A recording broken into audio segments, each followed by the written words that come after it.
ബിസ്മില്ലാ അൽഹംദുലില്ലാ വസ്സലാത്തു വസ്സലാമു അലാ റസൂലില്ലാ വഅലാ ആലിഹി വസഹ്ബിഹി അജ്മഈൻ അമ്മാ ബഅദ്. റബ്ബി ഇശ്റഹ് ലി സ്വദ്രി വയസ്സിർ ലി അംറി വഹ്ലുൽ ഉഖ്ദതം മിൻ ലിസാനി യഫ്ഖഹു ഖൗലി. റബ്ബി സിദ്നാ ഇൽമൻ നാഫിഅ റബ്ബി ഇർഹംഹുമാ കമാ റബ്ബയാനാ സഗീറ. ആമീൻ യാ റബ്ബൽ ആലമീൻ. ഈ മഹത്തായ ചടങ്ങിൻ്റെ അധ്യക്ഷ അടക്കമുള്ള വേദിയിൽ സന്നിഹിതരായിരിക്കുന്ന MSSൻ്റെ കരുത്തരായ വനിതാ സാരഥികളെ,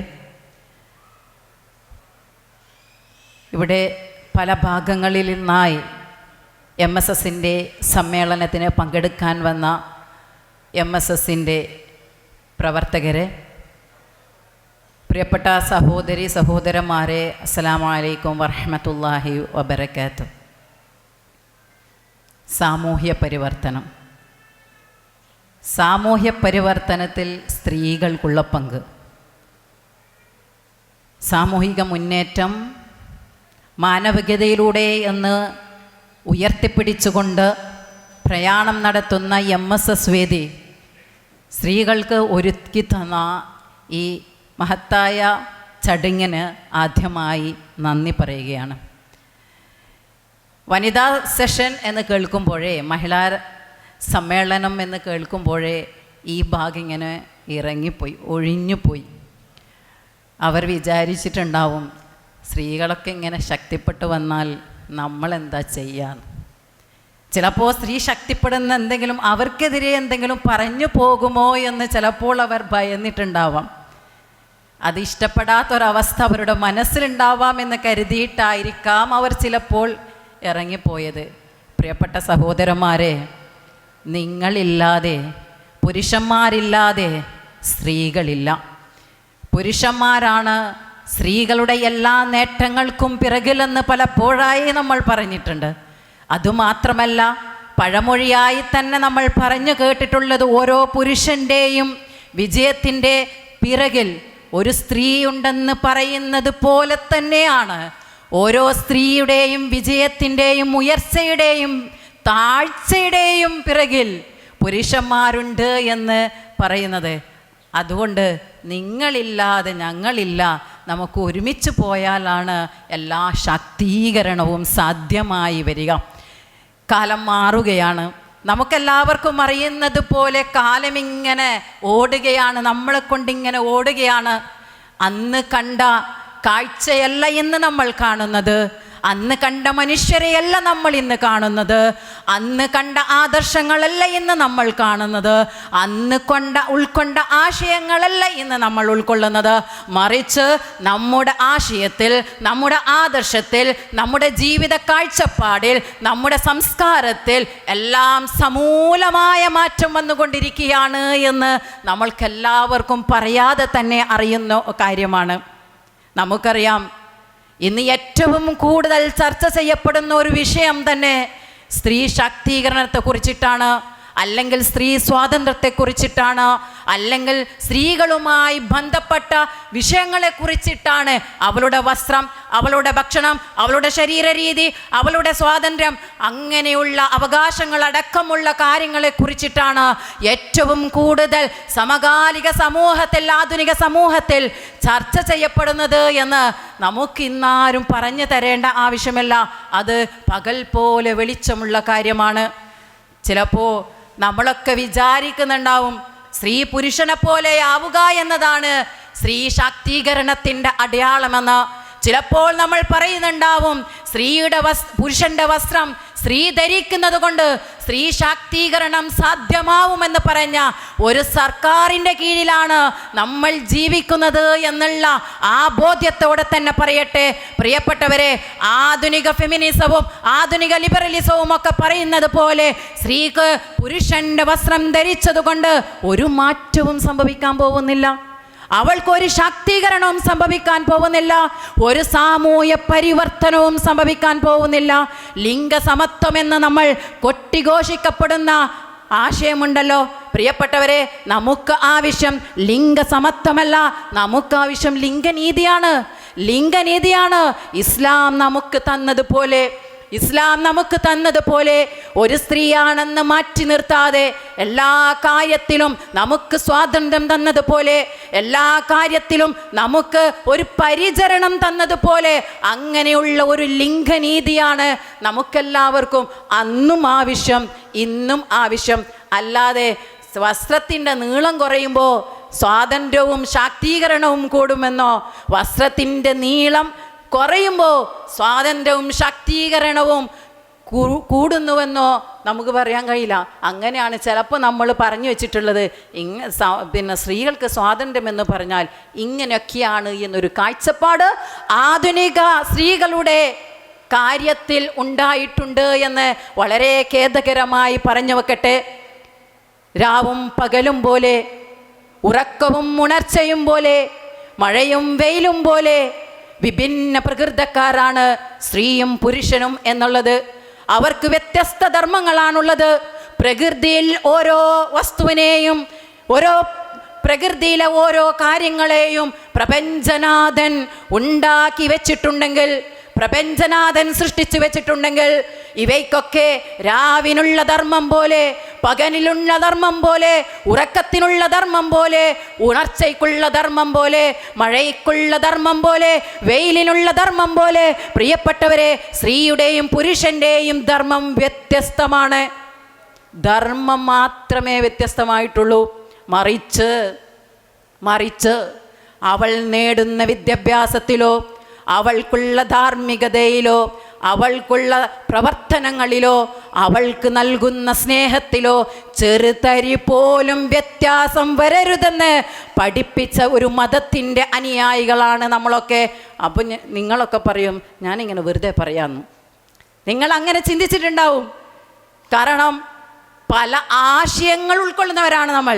MSSൻ്റെ അടിസ്ഥാന സ്വഭാവം എന്ന് പറയുന്നത് തന്നെ, MSS എന്ന സംഘടനയുടെ പ്രത്യേകത എന്ന് പറയുന്നത് തന്നെ വ്യത്യസ്ത ആശയങ്ങൾ ഉൾക്കൊള്ളുന്നു എന്നുള്ളതാ. ഏത് പാർട്ടിക്കാരായാലും ഏത് ആശയക്കാരായാലും അവരെയെല്ലാം ഒരു പ്ലാറ്റ്ഫോമിൽ ഒരുമിച്ച് നിർത്തിക്കൊണ്ട് സാമൂഹ്യ മുന്നേറ്റത്തിന് സാധ്യമാക്കും വിധം MSS പ്രവർത്തിക്കുന്നു എന്നുള്ളതാണ് ഇതിൻ്റെ പ്രത്യേകത എന്ന് പറയുന്നത്. അതുകൊണ്ട് തന്നെ വ്യത്യസ്ത ചിന്താഗതിക്കാരൊക്കെ ഇവിടെ ഉണ്ടാവും. മതത്തിൻ്റെ പേരിൽ, ജാതിയുടെ പേരിൽ, ആദർശത്തിൻ്റെ പേരിൽ, സംഘടനയുടെ പേരിൽ സ്ത്രീയെ മാറ്റി നിർത്തുന്നവരോട്, പ്രിയപ്പെട്ടവരെ, ഒരു മതത്തിൻ്റെ അനുയായികളാണ് ഇവിടെ അധിക പേരും, ഭൂരിഭാഗം പേരുമെന്ന്, മുഴുവൻ പേരുമെന്ന് തന്നെ എനിക്കറിയാം. അതുകൊണ്ട് അവരോട് പറയാനുള്ളത്, സ്ത്രീയെ ഒരിക്കലും മതം മാറ്റി നിർത്തിയിട്ടില്ല. അവൾക്ക് സാധ്യമായ രീതിയിൽ അവൾക്ക് എന്തൊക്കെ അനുവദിച്ചു കൊടുത്തിട്ടുണ്ടോ അവിടെയൊക്കെ പ്രവർത്തിക്കാനുള്ള പൂർണ്ണ സ്വാതന്ത്ര്യം സ്ത്രീക്ക് നൽകിയിട്ടുണ്ട്.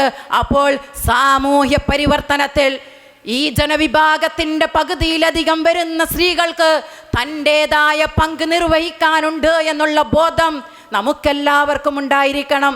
സാമൂഹ്യ പരിവർത്തനത്തിന് സ്ത്രീയാണ് പുരുഷനേക്കാളും സാധ്യതയേറിയ പ്രവർത്തനങ്ങൾ നടത്തുവാൻ ഏറ്റവും നല്ല അനുകൂലമായിട്ടുള്ള ആൾക്കാർ എന്ന് പറയുന്നത്. അവരുടെ ജൈവികമായിട്ടുള്ള മാറ്റങ്ങൾ, അവരുടെ ജൈവികമായിട്ടുള്ള കാര്യങ്ങൾ, അതൊക്കെ വെച്ച് നോക്കുമ്പോൾ ഈ ജനവിഭാഗത്തിൻ്റെ സാമൂഹ്യ പരിവർത്തനത്തിൽ ഏറ്റവും വലിയ പങ്ക് വഹിക്കാനുള്ളത് സ്ത്രീകളാണ്. പണ്ടുണ്ടായിരുന്നത് പോലെയല്ല ഇന്നുള്ളത്. പണ്ടൊക്കെ എൻ്റെ ഉമ്മയോടും നമ്മുടെ വീട്ടിൽ ഉമ്മമാരൊക്കെ ഉണ്ടെങ്കിൽ അവരോടൊക്കെ ചോദിച്ചു നോക്കാം നിങ്ങൾ ജീവിതം എങ്ങനെയായിരുന്നു എന്ന്. അവർക്ക് എത്രമാത്രം വിദ്യാഭ്യാസം ഉണ്ടായിരുന്നു എന്ന് ചോദിച്ചു നോക്കുക. അവരെന്തൊക്കെ കാര്യങ്ങളാണ് ചെയ്തു എന്ന് നോക്കുക. അതിൽ നിന്നൊക്കെ വ്യത്യസ്തമായി കൊണ്ട് ഇന്ന് കാഞ്ഞങ്ങാടെന്ന, കാസർഗോഡ് ജില്ലയിലെ കാഞ്ഞങ്ങാടെന്ന പ്രദേശത്ത് നിന്ന് ഇവിടെ തൃശ്ശൂരിലെ ചാവക്കാട് എന്ന സ്ഥലത്തേക്ക് ഇങ്ങനെ വന്നുകൊണ്ട് നിങ്ങളോട് സംസാരിക്കുവാൻ ഒരു സാഹചര്യം ഉണ്ടായിട്ടുണ്ടെങ്കിൽ, പ്രിയപ്പെട്ടവരെ, അത് ഈ സമൂഹത്തിലുണ്ടായ മാറ്റമാണ്. അതാണ് നേരത്തെ ഉദ്ഘാടന സെഷനിൽ സംസാരിച്ചതുപോലെ നവോത്ഥാനം എന്ന് പറയുന്നത് അതാണ്. അതിനെ നമ്മളെ പ്രാപ്തരാക്കിയത് വിദ്യാഭ്യാസമാണ്. വിദ്യാഭ്യാസത്തെ മാറ്റി നിർത്തിക്കൊണ്ട് ഒരു സ്ത്രീ ശാക്തീകരണവും ഒരു സാമൂഹ്യ പരിവർത്തനവും നമുക്ക് സാധ്യമേയല്ല. പല സ്ഥലങ്ങളിലും ഞാൻ പറഞ്ഞിട്ടുണ്ട്. ഒരു ആഫ്രിക്കൻ പഴമൊഴിയുണ്ട്. MSSന്റെ വേദിയിൽ തന്നെ കോഴിക്കോട് MSS സമ്മേളനത്തിൽ, സംസ്ഥാന സമ്മേളനത്തിൽ ഞാൻ പറഞ്ഞു വെച്ച 2 വാക്കാണ്. If you educate a boy, if you educate a boy, you train a man. If you educate a girl, you train a village. നിങ്ങൾ ഒരു പുരുഷനാണ്, ഒരു ആൺകുട്ടിക്കാണ് വിദ്യാഭ്യാസം നൽകുന്നതെങ്കിൽ നിങ്ങൾക്ക് മാറ്റമുണ്ടാക്കാൻ കഴിയുന്നത് ആ മനുഷ്യനെ മാത്രമാണ്. മറിച്ച് നിങ്ങൾക്കൊരു പെൺകുട്ടിയാണ് വിദ്യാഭ്യാസം നൽകുവാൻ കഴിയുന്നതെങ്കിൽ നിങ്ങൾ മാറ്റാൻ പോകുന്നത് ഈ സമൂഹത്തിന് ആകമാനമാണ്. കാരണം ഈ മടിത്തട്ടാണ്, നമ്മുടെ മടിത്തട്ടാണ് ആദ്യത്തെ വിദ്യാലയം എന്ന് പറയുന്നത്. അത് ഇമാം ഇബ്നു മുഹമ്മദ് റഹിമഹുല്ലാ പറഞ്ഞു വെച്ചതുപോലെ അദ്ദേഹം പറഞ്ഞിട്ടുണ്ട്, എനിക്കറിയാത്ത കാര്യങ്ങൾ, എനിക്കറിയാത്ത ഒരുപാട് മസ്അലകൾ, എനിക്കറിയാത്ത ഒരുപാട് രഹസ്യങ്ങൾ ഞാൻ പഠിച്ചു വച്ചത് ശ്രീ പണ്ഡിതകളിൽ നിന്നാണ് ഞാൻ വളർന്നത്. അതിനുള്ള കാരണം ഞാൻ വളർന്നത് അവരുടെ മടിത്തട്ടിലാണ്. എന്നെ പരിപാലിച്ചത് ആ കൈകളിലാണ്. എന്നെ പാടിയുറക്കിയത് അവരാണ്, അവരുടെ ശബ്ദമാണ് എന്നെ പാടിയുറക്കിയത്. എനിക്ക് എഴുതാനുള്ള പ്രചോദനം നൽകിയത് അവരാണ്. പ്രിയപ്പെട്ടവരെ, നമ്മൾ മനസ്സിലാക്കേണ്ടത് അതാണ്. ഏറ്റവും ധാർമ്മിക മൂല്യമുള്ള ഒരു സ്ത്രീയിൽ നിന്ന്, ഏറ്റവും വിദ്യാഭ്യാസമുള്ള ഒരു സ്ത്രീയിൽ നിന്ന്, വ്യത്യസ്തമായ കാഴ്ചപ്പാടുള്ള ഒരു ലോകത്ത് ധാർമ്മികതയും സംസ്കാരവും അനുയോജിച്ചുകൊണ്ട് ജീവിതം മുന്നോട്ട് കൊണ്ടുപോകുന്ന ഒരു സ്ത്രീയിൽ നിന്ന് ഏറ്റവും മഹത്തായ ഉൽപ്പന്നം സമൂഹത്തിലേക്ക് കൊണ്ടുവരാൻ വേണ്ടിയിട്ട് നമുക്ക് കഴിയുന്നു എന്നുള്ളതാ. വിദ്യാഭ്യാസമില്ലാതെ സാമൂഹ്യ പരിവർത്തനം സാധ്യമേ അല്ല. അതാണ് നമ്മൾ ആദ്യം മനസ്സിലാക്കേണ്ടത്. ഇത്രമാത്രം വിദ്യാഭ്യാസ സ്ഥാപനങ്ങൾ ഉയർന്നു വരുമ്പോൾ, MSSന്റെ കീഴിൽ തന്നെ വിദ്യാഭ്യാസ സ്ഥാപനങ്ങൾ ഉയർന്നു വരുമ്പോൾ അവിടെ നമ്മുടെ പെൺകുട്ടികൾക്ക് അവസരങ്ങൾ നൽകണം. അവരെ ഇങ്ങനെ ഉയർത്തിക്കൊണ്ടുവരണം. അവർക്ക് ധാർമ്മികത പറഞ്ഞു കൊടുക്കണം. ആധുനിക വിദ്യാഭ്യാസം പകർന്നു കൊടുക്കണം. കേവലം മദ്രസകളിൽ പഠിക്കുന്നത് മാത്രമല്ല, കേവലം മതവിദ്യാഭ്യാസം കൊടുക്കുന്നത് മാത്രമല്ല, ഇപ്പോൾ ദാറുൽ കൊടുക്കുന്നത് പോലെ, വഫിയ കോഴ്സുകളിലൊക്കെ കൊടുക്കുന്നത് പോലെ, അങ്ങനെ വ്യത്യസ്ത യൂണിവേഴ്സിറ്റികൾ മതവും ഭൗതികവും ഒരുമിച്ച് കൊടുത്തുകൊണ്ട് ഇങ്ങനെ സ്ത്രീകളെ മുന്നോട്ട് കൊണ്ടുവരാൻ വേണ്ടിയിട്ട് നിൽക്കുന്നു എന്നുള്ളതാ നമ്മൾ മനസ്സിലാക്കേണ്ടത്. വിദ്യാഭ്യാസത്തിന് അത്രയധികം പ്രാധാന്യമുണ്ട്. വിദ്യാഭ്യാസത്തിന് അത്രയധികം പ്രാധാന്യം ഈ സമൂഹത്തിലുണ്ട്. അതേപോലെ തന്നെ നമ്മൾ പ്രാധാന്യം കൊടുക്കേണ്ട മറ്റൊരു വിഷയം എന്ന് പറയുന്നത് ലീഡർഷിപ്പ് ക്വാളിറ്റിയാ. 3 എല്ലുകളാണ്. എല്ലുകൾ തന്നെ നമ്മുടെ ഉള്ളിലുള്ള എല്ലല്ല, ഇംഗ്ലീഷ് ലെറ്ററിലെ എല്ലുണ്ടല്ലോ, 3L. ആ 3Lനെ കൊണ്ട് ഉദ്ദേശിക്കുന്നത് ഒന്നാമത്തത് ഞാൻ പറഞ്ഞു, ലേണിംഗ്, വിദ്യാഭ്യാസം, അറിവുണ്ടാക്കി കൊടുക്കുക. രണ്ടാമത് എന്ന് പറയുന്നത് ലീഡർഷിപ്പ് ക്വാളിറ്റി. ഒരു കൂട്ടത്തിനെ നയിക്കാൻ വേണ്ടിയിട്ട് നമുക്ക് കഴിയണം. മനസ്സിലായോ? ഒരു കൂട്ടത്തിനെ നയിക്കാൻ വേണ്ടിയിട്ട് നമുക്ക് കഴിയണം. എന്താണ് ചെയ്യേണ്ടത് എന്ന് വ്യക്തമായ പ്ലാനിങ് ഉണ്ടായിരിക്കണം. ഇപ്പോൾ ഇവിടെ കാണുന്നില്ലേ, ഞാൻ മനസ്സിലാക്കിയെടുത്തോളം ഇവിടെ ഒരുപാട് വനിതകളുണ്ട്. ഇവരെ എങ്ങനെയാണ് പല ഭാഗങ്ങളിൽ നിന്നും ഇവിടെ എത്തിച്ചത് എന്ന് ഇതിന് നേതൃത്വം കൊടുത്ത, ഇതിനെ കോർഡിനേറ്റ് ചെയ്തു കൊണ്ടുവന്ന സ്ത്രീകൾക്കൊക്കെ അറിയാം. പക്ഷേ അവർക്കത് ഒറ്റയ്ക്ക് ചെയ്യാൻ വേണ്ടി കഴിഞ്ഞിട്ടുണ്ടാവില്ല. അതിന് പുരുഷന്മാരുടെ സഹകരണവും സഹായവും ലഭിച്ചിട്ടുണ്ടാവും. തിരിച്ചും അങ്ങനെ തന്നെയാണ്. പുരുഷന്മാരെന്തെങ്കിലും ചെയ്യുമ്പോഴേക്കും അവർക്കും വേണ്ട കാര്യങ്ങൾ ചെയ്തു കൊടുക്കാൻ വേണ്ടിയിട്ട് സ്ത്രീകളും സദാ സന്നദ്ധരായിട്ടുണ്ടാവും. അങ്ങനെ ലീഡർഷിപ്പ് ക്വാളിറ്റി ഉണ്ടാക്കി കൊടുക്കുവാൻ നമുക്ക് കഴിയണം. നമ്മുടെ മക്കൾക്കത് ഉണ്ടാക്കി കൊടുക്കണം. കേവലം പുസ്തക പുഴുക്കളായിട്ട് നമ്മുടെ മക്കളെ വളർത്തിക്കൊണ്ടുവരരുത്.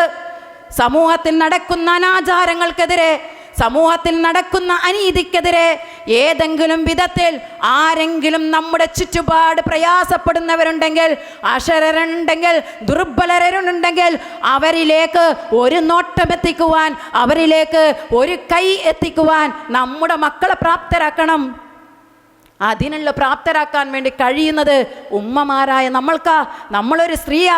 ആ സ്ത്രീക്ക് മാത്രമേ അവരുടെ മക്കളെ ആ ലീഡർഷിപ്പ് ക്വാളിറ്റിയും ആ സഹകരണ മനോഭാവവും ആ കാരുണ്യവും ഒക്കെ ചാരിറ്റി മെൻറ്റാലിറ്റിയും ഒക്കെ ഉണ്ടാക്കി കൊടുക്കാൻ ഹെൽപ്പിംഗ് മൈൻഡൊക്കെ ഉണ്ടാക്കി കൊടുക്കാൻ വേണ്ടിയിട്ട് സ്ത്രീകളായ നമുക്ക് സാധ്യമാവുള്ളൂ നമ്മൾ മനസ്സിലാക്കണം. അല്ലാതെ കേവലം ഡിഗ്രി PGൻ്റെയും ഡിഗ്രിയുടെയും ഒക്കെ സർട്ടിഫിക്കറ്റുകൾ ഉണ്ടാക്കി കൊടുക്കലല്ല. വിദ്യാഭ്യാസം നേടിയ ഒരുപാട് പേർ നമ്മുടെ കൂട്ടത്തിലുണ്ട്. പക്ഷേ ചുരുക്കം ചില ആൾക്കാരാണ് സാമൂഹ്യ പ്രതിബദ്ധതയുള്ള സോഷ്യൽ കമ്മിറ്റ്മെൻ്റ് ഉള്ള ആൾക്കാർ. അങ്ങനെ സോഷ്യൽ കമ്മിറ്റ്മെൻ്റ് ഉള്ള ആൾക്കാരായിട്ട് അവരെ ഉയർത്തിക്കൊണ്ടുവരണമെങ്കിൽ അതിനു വേണ്ടിയിട്ട് സഹായിക്കേണ്ടത് നമ്മളാ.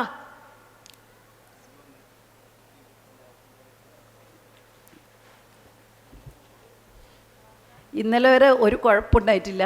ഇന്നലെ യാത്രേൻ്റെ കുഴപ്പമോ ഇവിടെ നിന്നതിന് കുഴപ്പമോ എന്നറിയില്ല. ചെറിയൊരു ത്രോട്ട് പെയിൻ ഉണ്ട്. എങ്കിലും അൽഹംദുലില്ലാ സംസാരിക്കാൻ അള്ളാഹു സർവശക്തൻ അനുഗ്രഹിക്കുമാറാവട്ടെ. അപ്പം ഞാൻ പറഞ്ഞു വന്നത്, സോഷ്യൽ കമ്മിറ്റ്മെൻ്റുള്ള മക്കളായിട്ട് നമ്മുടെ മക്കളെ നമ്മൾ വളർത്തണം. അല്ലാതെ പുസ്തക പുഴുക്കളായിട്ട് വളർത്തുകയല്ല വേണ്ടത്. അപ്പോൾ 2 L കഴിഞ്ഞു. 1 ലേണിംഗ്, 2 ലീഡർഷിപ്പ് ക്വാളിറ്റി, മൂന്നാമത്തേത് എന്ന് പറഞ്ഞാൽ ലേബർ, തൊഴിലുണ്ടാക്കി കൊടുക്കുക. നമ്മുടെ മക്കൾക്ക് തൊഴിലുണ്ടാക്കി കൊടുക്കുക. നമ്മളും തൊഴിൽ മേഖലകളിലേക്ക് പ്രവേശിക്കുക. എത്രയോ സ്ത്രീകൾ, എത്രയോ പെൺകുട്ടികൾ വിദ്യാഭ്യാസം നേടിക്കൊണ്ട് സർട്ടിഫിക്കറ്റുകൾ അലമാരകളിൽ സൂക്ഷിച്ചുകൊണ്ട് തൻ്റെ വിദ്യാഭ്യാസം, തൻ്റെ അറിവ് ഒരാൾക്കും ഉപകാരമില്ലാത്ത വിധം അങ്ങനെ തന്നെ നശിപ്പിച്ച് കളയുന്നത് നമുക്ക് കാണാൻ കഴിയും. പ്രിയപ്പെട്ടവരെ, നമ്മൾ അറിവ് നേടുന്നുണ്ടെങ്കിൽ അതൊരു അമാനത്താ. ആ അമാനത്ത് മറ്റുള്ളവരിലേക്ക് പകർന്നു കൊടുക്കുക എന്നുള്ളത് നമ്മുടെ മേൽ ബാധ്യതയാണ്. ആ ബാധ്യത നിർവഹിക്കാതെ ലക്ഷങ്ങൾ ചെലവഴിച്ച് പഠിച്ച എത്രയോ പെൺകുട്ടികൾ, എൻ്റെ ക്ലാസ്സിലുള്ള ഒരുപാട് എൻജിനീയേഴ്സിനെയൊക്കെ എനിക്കറിയാം, എൻജിനീയർമാരെ എനിക്കറിയാം. പക്ഷേ സർട്ടിഫിക്കറ്റ് ഉണ്ട്, ജോലി എടുക്കാറില്ല. B.Ed കഴിഞ്ഞവരെ എനിക്കറിയാം, സർട്ടിഫിക്കറ്റ് ഉണ്ട്, ജോലി എടുക്കാറില്ല. സർട്ടിഫിക്കറ്റിന് വേണ്ടിയിട്ടാണോ അവർ പഠിച്ചത്? അങ്ങനെയെങ്കിൽ അവരെന്തിനാണ് ഇത്ര കാശൊക്കെ കളഞ്ഞിട്ട് ഇത്ര വില നൽകിയിട്ട് കടമെടുത്ത് പഠിച്ചവർ വരെ ആ കൂട്ടത്തിലുണ്ട്. അതുകൊണ്ട് സാമൂഹ്യ പരിവർത്തനം സാധ്യമാവണമെങ്കിൽ ഈ 3 L നിങ്ങൾ മനസ്സിൽ വെച്ചോ.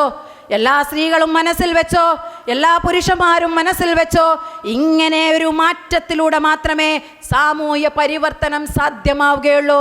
അല്ലാതെ സ്ത്രീക്ക് പുരുഷൻ്റെ വസ്ത്രം ഇട്ടെടുത്തത് കൊണ്ട്, പാൻറ് ഇട്ടെടുത്തത് കൊണ്ട്, പാൻറ്റും ഷർട്ട് ധരിക്കാൻ അവസരം കൊടുത്തത് കൊണ്ട് അവർക്ക് സ്ത്രീ മുന്നേറ്റം സാധ്യമാവുകയില്ല, സ്ത്രീ ശാക്തീകരണവും സാധ്യമാവുകയില്ല. അപ്പോൾ നമ്മൾ പറയും ഇസ്ലാമിൽ അങ്ങനെ കുറേ വിധിവിലക്കുകളൊക്കെ ഇല്ലേ, ഇസ്ലാമിൽ അങ്ങനെ നമുക്ക് പോകാൻ പറ്റുമോ, ഇസ്ലാമിൽ സ്ത്രീക്ക് വേദി പങ്കിടാൻ പറ്റുമോ, ഇസ്ലാമിൽ സ്ത്രീകൾക്ക് ഇങ്ങനെ സംസാരിക്കാൻ പറ്റുമോ എന്നൊക്കെ ചിലപ്പോൾ തോന്നാറുണ്ട്. എന്നോട് തന്നെ ഒരുപാട് പേർ പറഞ്ഞിട്ടുണ്ട്. അതുകൊണ്ടാണ് ഞാൻ പറയുന്നത്, പ്രിയപ്പെട്ടവരെ, ചരിത്രം വായിക്കണം. ചരിത്രത്തിൻ്റെ ഏടുകൾ നമ്മളിങ്ങനെ മറച്ചു നോക്കണം. അല്ലാതെ നേരത്തെ ഇവിടെ ഉദ്ഘാടന സെഷനിൽ ഹുസൈൻ അടൂർ പറഞ്ഞതുപോലെ ഇഖ്റ എന്ന ആദ്യ പദം കൊണ്ട് തുടങ്ങിയ നമ്മുടെ സമുദായം ഒരിക്കൽ പോലും അറിയാതെ പോലും ഒരു കടലാസ് പോലും തിരിഞ്ഞു നോക്കാതെ തുറന്നു നോക്കാത്ത ആൾക്കാരാ നമ്മുടെ സമുദായം. അതുകൊണ്ടെന്താ സമൂഹത്തെക്കുറിച്ച് മനസ്സിലാവുന്നില്ല, ലോകത്തെക്കുറിച്ച് മനസ്സിലാവുന്നില്ല, രാജ്യത്തെക്കുറിച്ച് മനസ്സിലാവുന്നില്ല, ആധുനികമായിട്ടുള്ള വസ്തുതകളെക്കുറിച്ച് മനസ്സിലാവുന്നില്ല, സാങ്കേതിക വിദ്യകളെക്കുറിച്ച് മനസ്സിലാവുന്നില്ല, ഇന്നത്തെ രാഷ്ട്രീയത്തെക്കുറിച്ച് മനസ്സിലാവുന്നില്ല. ഇങ്ങനെ മനസ്സിലാവാത്തിടത്തോളം കാലം എങ്ങനെയാണ് സാമൂഹ്യ പരിവർത്തനം സാധ്യമാവുക? എങ്ങനെയാണ് സ്ത്രീ ശാക്തീകരണം സാധ്യമാവുക? നമ്മൾ വായിക്കണം. വായനയിലൂടെയാണ് മതം എന്ത് പറയുന്നു, സമൂഹം എന്ത് പറയുന്നു എന്ന് നമ്മൾ മനസ്സിലാകുന്നത്. ചരിത്രം പരിശോധിക്കണം. ആയിഷ ബീവിയെ നമുക്കറിയാം. ഖദീജ ബീവിയെ അറിയാം, ഉമ്മു അമ്മാറയെ അറിയാം, നഫീസത്തുൽ മിസ്രിയ എന്ന മഹദിയെ അറിയാം. ഇങ്ങനെയുള്ള മഹദികളൊക്കെ നമുക്കറിയാം. പക്ഷേ അവരെന്താ ചെയ്തതെന്ന് നമുക്കറിയില്ല. അവരെന്താ ചെയ്തതെന്നറിയില്ല. അങ്ങനെ അറിയണമെങ്കിൽ ഞാൻ നേരത്തെ പറഞ്ഞതുപോലെ ചരിത്രമൊന്ന് വായിച്ചു നോക്കണം. പുരുഷന്മാരും വായിക്കണം, സ്ത്രീകളും വായിക്കണം. ആയിഷ ബീബി എന്ന് പറയുന്നതാരാ? റസൂൽ സല്ലല്ലാഹു അലൈഹി വസല്ലമയുടെ ഭാര്യ. അതിനോടൊപ്പം തന്നെ ഏറ്റവും കൂടുതൽ ഹദീസ് റിപ്പോർട്ട് ചെയ്ത ഹദീസ് പണ്ഡിതയാണ് എന്ന് നമ്മൾ മനസ്സിലാക്കണം. റസൂൽ സല്ലല്ലാഹു അലൈഹി വസല്ലമയിൽ നിന്ന് ഏറ്റവും കൂടുതൽ ഹദീസ് റിപ്പോർട്ട് ചെയ്ത ഹദീസ് പണ്ഡിത. താൻ വിശ്വസിക്കുന്ന ആദർശത്തിന് വേണ്ടിയിട്ട്, തൻ്റെ ആശയത്തിന് വേണ്ടിയിട്ട് ഒട്ടകപ്പുറത്തേറി യുദ്ധം ചെയ്ത വനിതയുടെ പേരാ ആയിഷ ബീബി റളിയല്ലാഹു അൻഹ. അവർ തൻ്റെ ആദർശത്തിന് വേണ്ടിയിട്ട്, തൻ്റെ നിലപാടിന് വേണ്ടിയിട്ട് നിലകൊണ്ടു എന്നുള്ളതാ. എത്ര കൂട്ടമായിരുന്നാലും അനീതിക്കെതിരെ അസത്യത്തിനെതിരെ എഴുന്നേറ്റ് നിന്നുകൊണ്ട് ഇത് തെറ്റാണ് എന്ന് പറയാൻ ഒരു ആർജവം എപ്പോഴുണ്ടാവുന്നുവോ ആ ആർജവത്തിന് പറയുന്ന പേരാണ് നിലപാട് എന്ന്. ആ നിലപാട് നമുക്കുണ്ടായിരിക്കണം. ആ നിലപാട് കാണിച്ചു തന്ന വ്യക്തിയാണ് ആയിഷ ബീബി എന്ന് പറയുന്നത്. കേവലം റസൂൽ സല്ലല്ലാഹു അലൈഹി വസല്ലമയുടെ ഭാര്യ മാത്രമായിരുന്നില്ല. അവരായിരുന്നു പല സംശയങ്ങളും സ്ത്രീകൾക്ക് പറഞ്ഞ് മനസ്സിലാക്കി കൊടുത്തിട്ടുണ്ടായിരുന്നത്. അതുപോലെ നമ്മൾ കേട്ട ഒരു പേരാണ് ഖദീജ ബീബി എന്ന് പറയുന്നത്. ഖദീജ ബീബി ആരാ? റസൂൽ സല്ലല്ലാഹു അലൈഹി വസല്ലമയുടെ പ്രഥമ പത്നിയാ. അവർ ഏറ്റവും വലിയ കച്ചവടക്കാരിയായിരുന്നു എന്ന് നമുക്കറിയാം. ഇസ്ലാം നമ്മളെ ഇങ്ങനെ അടച്ചു പൂട്ടി വെച്ചിരുന്നെങ്കിൽ ഖദീജ ബീവി ഒരു കച്ചവടക്കാരിയാവുമായിരുന്നില്ല. ആയിഷ ബീവി യുദ്ധത്തിൽ പങ്കെടുക്കുമായിരുന്നില്ല. ഖദീജ ബീവിയാണ് റസൂൽ സല്ലല്ലാഹു അലൈഹി വസല്ലമക്ക് ദഅവത്തിന് വേണ്ടിയിട്ട് ഏറ്റവും കൂടുതൽ പ്രചോദനവും ഏറ്റവും കൂടുതൽ കരുതലും നൽകിയ സ്ത്രീ എന്ന് പറയുന്നത് എന്ന് നമുക്കറിയാം. റസൂൽ സല്ലല്ലാഹു അലൈഹി വസല്ലം ഈ കഥയൊന്നും പറയാൻ എനിക്ക് നേരമില്ല. ചുരുക്കം ചില സമയങ്ങൾ മാത്രമേ ഇനി അവശേഷിക്കുന്നുള്ളൂ. അല്ലെങ്കിൽ തന്നെ നമ്മളിങ്ങനെ വൈകിയാണ് ഓടിക്കൊണ്ടിരിക്കുന്നത്. MSSനെ സംബന്ധിച്ചിടത്തോളം സമയത്തിന് പ്രാധാന്യം നൽകുന്ന ഒരു സംഘടനയാണ് എന്നാണ് ഞാൻ മനസ്സിലാക്കിയിട്ടുള്ളത്. അതുകൊണ്ട് ചുരുക്കം ചില കാര്യങ്ങൾ കൂടി നിങ്ങൾ ഉണർത്തിക്കൊണ്ട് പറയുക. ഖദീജ ബീവിയുടെ ചരിത്രം നമുക്കറിയാം. ഹിറാ ഗുഹയിലാ റസൂൽ സല്ലല്ലാഹു അലൈഹി വസല്ലം ഇരുന്നതെന്നും അവിടെയാ വഹി ഇറങ്ങിയതെന്നും അവിടെ നിന്ന് പനി പിടിച്ചു ഓടിയെത്തി ഖദീജ ബീവിയുടെ ചാരത്തേക്കാണ് ഓടിയെത്തിയത് എന്ന് നമുക്കറിയാം. സമിലൂനി യാ ഖദീജ, എന്നെയൊന്ന് പുതപ്പിക്കൂ ഖദീജ, എനിക്ക് വല്ലാതെ വിറയലുണ്ട്, പേടിയുണ്ട്, എന്നെ ഒന്ന് പുതപ്പിക്കൂ ഖദീജ എന്ന് പറഞ്ഞ് റസൂൽ സല്ലല്ലാഹു അലൈഹി വസല്ലം ഓടിയെത്തിയത് ഭാര്യയുടെ അടുത്താ. ഇന്നത്തെ കാലത്ത് അങ്ങനെ വല്ല പേടിയും സംഭവിച്ചിട്ട് ഭർത്താവ് ഭാര്യയുടെ അടുത്തൊന്ന് ഓടി വരുന്ന രംഗം ഒന്ന് നിങ്ങൾ ചിന്തിച്ച് നോക്ക്. നിങ്ങൾക്ക് വല്ല ആവശ്യം ഉണ്ടായിരുന്ന ആടെ ഇങ്ങനെ പോയിരിക്കാൻ? നിങ്ങൾക്ക് എന്താ ഭ്രാന്തുണ്ടോ എന്ന് ചോദിക്കും അല്ലേ? ഞാൻ പറഞ്ഞു വന്നത്, എല്ലാത്തിലും ഈ ഇസ്ലാമിക നവോത്ഥാനം, സ്ത്രീ നവോത്ഥാനം മുന്നോട്ട് വരുമ്പോൾ അതിൽ മാറ്റി നിർത്താൻ പറ്റാത്ത ഒരു വിഭാഗമാണ് സ്ത്രീകൾ എന്ന് പറയുന്നത്. സാമൂഹ്യ പരിവർത്തനത്തിൽ സ്ത്രീകൾ അതിശക്തമായ സ്വാധീനം ചെലുത്തുന്നുണ്ട് എന്ന് നമ്മൾ മനസ്സിലാക്കണം. പ്രവാചകന്മാരുടെ ഭാര്യമാർ കഴിഞ്ഞ ഒരുപാട് മഹദികളുണ്ട്. അത് കഴിഞ്ഞാൽ ഉമ്മു അമ്മാറ നമ്മൾ കേട്ടിട്ടുണ്ട്. 75 പുരുഷന്മാർ ഒപ്പുവെച്ച അഖബ ഉടമ്പടിയിൽ, രണ്ടാം അഖബ ഉടമ്പടിയിൽ ഒപ്പുവെച്ച സ്ത്രീയുടെ പേരാ ഉമ്മു അമ്മാറ എന്ന് പറയുന്നത്.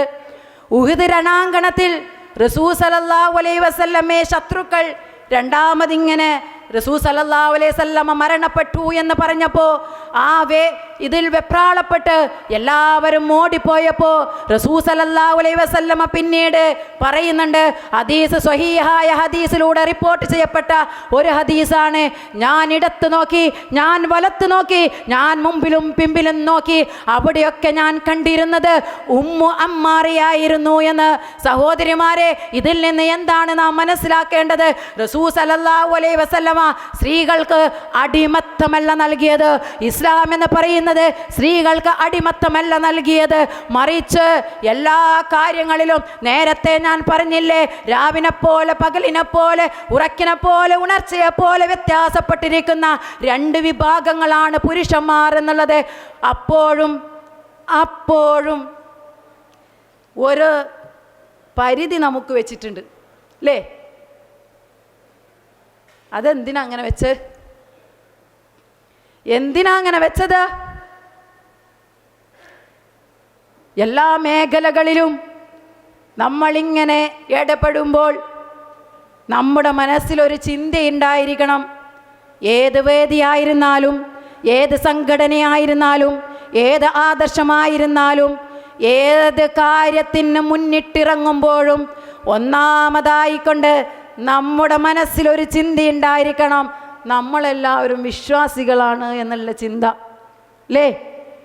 ആ വിശ്വാസത്തിൽ ആ വിശ്വാസപരമായ കാര്യങ്ങളിൽ ഒതുങ്ങി നിന്നുകൊണ്ട് എല്ലാ കാര്യവും ചെയ്യുവാൻ വേണ്ടിയിട്ട് ഒരു സ്ത്രീ എന്ന നിലയിൽ മതം നമുക്ക് സ്വാതന്ത്ര്യം നൽകുന്നു. വിദ്യ നേടാൻ വേണ്ടിയിട്ട് അത് മറ്റുള്ളവരിലേക്ക് പകർന്നു കൊടുക്കാൻ വേണ്ടിയിട്ട് സാമൂഹ്യ പരിവർത്തനത്തിൽ എത്രമാത്രം പങ്കുവയ്ക്കാൻ കഴിയുമോ അത്രമാത്രം പങ്കുവയ്ക്കുവാൻ സ്ത്രീകൾക്ക് സാധ്യമാണ് എന്ന മഹത്തായ വിപ്ലവം വിളിച്ചു പറയാനുള്ള ഒരു വേദിയായി MSS മാറണം. അതുകൊണ്ടാണ് കുറച്ച് നാൾ കഴിഞ്ഞിട്ടപ്പോൾ MSS തുടങ്ങിയിട്ട് കുറച്ച് കാലം കഴിഞ്ഞിട്ടല്ലേ വിമൻസ് വിങ് ഉണ്ടാക്കിയത് അല്ലേ?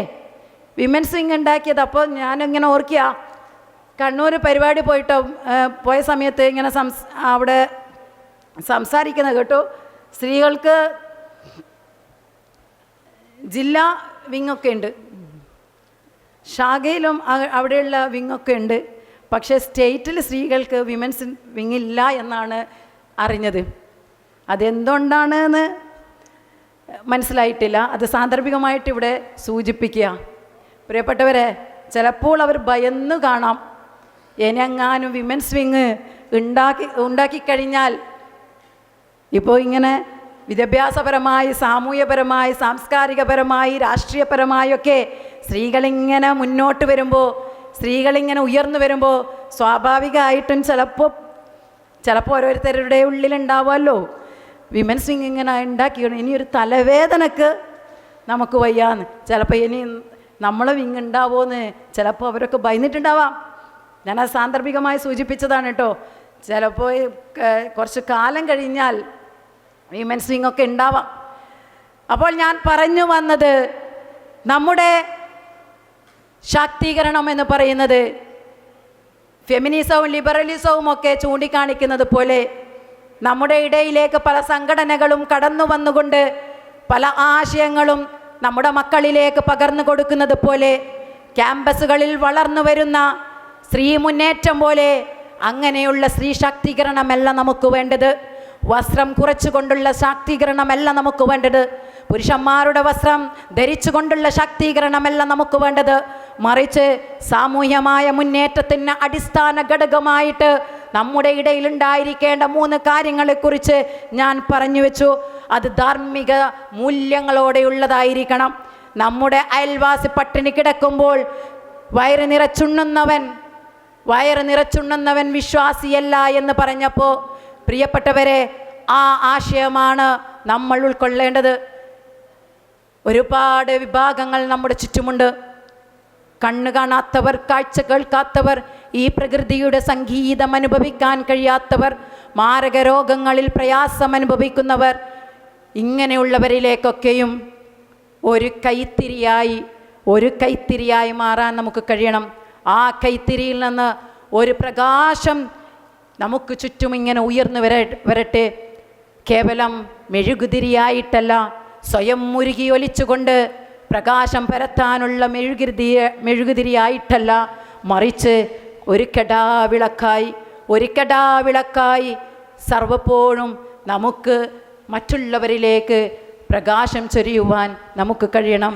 കണ്ണില്ലാത്തവരുടെ കണ്ണാവാൻ, കാലില്ലാത്തവരുടെ കാലാവാൻ, കൈയില്ലാത്തവരുടെ കൈയാവാൻ. പ്രിയപ്പെട്ടവരെ, നമുക്ക് എന്ന് സാധ്യമാവുന്നുവോ അന്നാണ് നമ്മളൊരു വിശ്വാസിയാവുക എന്ന് പറഞ്ഞു വെച്ചുകൊണ്ട് ഈ മഹത്തായ സമ്മേളനത്തിൽ പങ്കെടുക്കുവാൻ കഴിഞ്ഞതിലുള്ള സന്തോഷം അറിയിച്ചുകൊണ്ട് എല്ലാവർക്കും എല്ലാവിധ നന്മകളും നേർന്നുകൊണ്ട് നമുക്ക് വീണ്ടും കണ്ടുമുട്ടാമെന്ന് പ്രാർത്ഥിച്ചുകൊണ്ട് ആയുസ്സാരോഗ്യം അള്ളാഹു പ്രദാനം ചെയ്യട്ടെ എന്ന് പ്രാർത്ഥിച്ചുകൊണ്ട് നിർത്തുകയാണ്. സുബ്ഹാനകല്ലാഹുമ്മ വബിഹംദിക് നഷ്ഹദു അല്ലാ ഇലാഹ ഇല്ലാ അൻത നസ്തഗ്ഫിറുക വനതൂബു ഇലൈക്. അസ്സലാമു അലൈക്കും വറഹ്മത്തുള്ളാഹി വബറകാതുഹു.